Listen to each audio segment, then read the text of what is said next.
السلام علیکم معزز ناظرین۔ ایک بادشاہ کے دربار میں فقیر بھیک مانگنے کے لیے آیا۔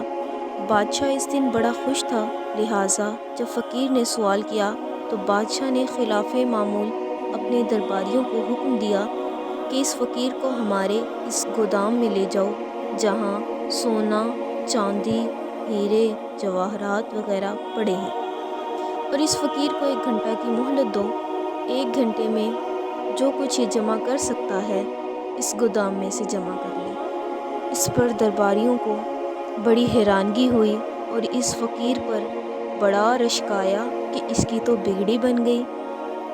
فقیر کو اس گودام تک لے جایا گیا جہاں سونا، چاندی اور دیگر جواہرات وغیرہ موجود تھے۔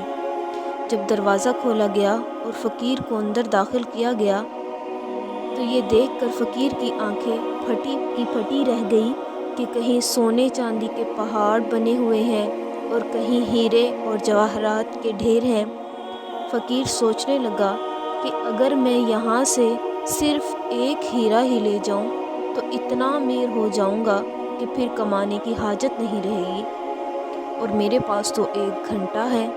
فقیر ابھی انہی سوچوں میں گم تھا کہ اس کی نظر گودام میں رکھے ہوئے بستر پر پڑی۔ فقیر اس بستر کے قریب گیا تو اس کی خوبصورتی دیکھ کر حیران رہ گیا۔ جب اس کو چھوا تو اس کو ایسا نرم پایا کہ آج تک اس نے ایسے نرم بستر کے بارے میں سوچا بھی نہیں تھا۔ فقیر نے سوچا ابھی 1 گھنٹہ پڑا ہے، میں تھوڑی دیر اس پر بیٹھ کر دیکھ لوں۔ جب بیٹھا تو دل کی دنیا زیر و زبر ہو گئی اور اس کے انتہائی نرم اور آرام دہ ہونے کے سبب اس بستر پر کمر سیدھی کرنے یعنی لیٹنے کا ارادہ کر لیا کہ تھوڑی دیر لیٹ کر تھکاوٹ اتار لوں، پھر سامان اکٹھا کر لوں گا۔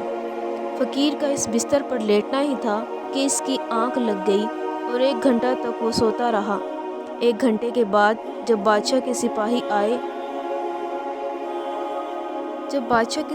آئے تو کیا دیکھتے ہیں کہ وہ بستر پر سویا ہوا ہے اور جس کپڑے میں مال سمیٹنے کے لیے کہا گیا تھا وہ خالی پڑا ہے۔ سپاہیوں نے اس فقیر کو جگایا۔ فقیر بوکھلا کر اٹھا تو کیا دیکھتا ہے کہ بادشاہ کے سپاہی سر پر کھڑے ہیں اور کپڑا جس میں مال سمیٹنا تھا وہ خالی پڑا ہے۔ سپاہیوں نے فقیر کو پکڑا اور باہر کی طرف چل پڑے۔ فقیر نے جب یہ صورتحال دیکھی تو خوب چلایا، منت سماجت کی کہ خدا کے واسطے صرف 1 ہی ہیرا لینے دو اور کسی چیز کا سوال نہیں کرتا۔ سپاہیوں نے اٹھا کے باہر پھینکا اور کہا کہ 1 گھنٹے کا وقت کم تھا، اس وقت سویا ہوا تھا، اب 1 ہیرا تو کیا 1 روپیہ بھی نہیں ملے گا۔ اتنا کہہ کر سپاہیوں نے فقیر کو بھگا دیا۔ ناظرین غور کریں، بالکل اسی طرح ہم بھی اس دنیائے ناپائیدار کی رنگینیوں میں کھو کر غفلت کی نیند سوئے پڑے ہیں، اور ہم نے ابھی اپنے آپ کو جھوٹی تسلیاں دے رکھی ہیں کہ نیکیاں اکٹھی کرنے کے لیے ابھی بڑی عمر باقی ہے۔ یاد رکھیے اس فقیر کے پاس تو 1 گھنٹہ تھا، یعنی ایک میعاد مقرر تھی۔ ہمارے پاس تو کوئی میعاد مقرر نہیں کہ کب ہماری زندگی کی گھڑیاں ختم ہو جائیں، کسی کو معلوم نہیں کہ آنے والے لمحے میں ہم سانس لے سکیں گے یا نہیں۔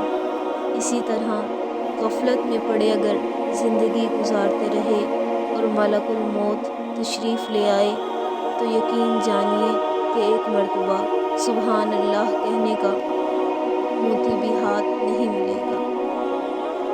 تو اپنے زندگی کے مقصد حیات کو جانیے۔ اللہ تعالی ہمیں نیک اعمال کرنے کی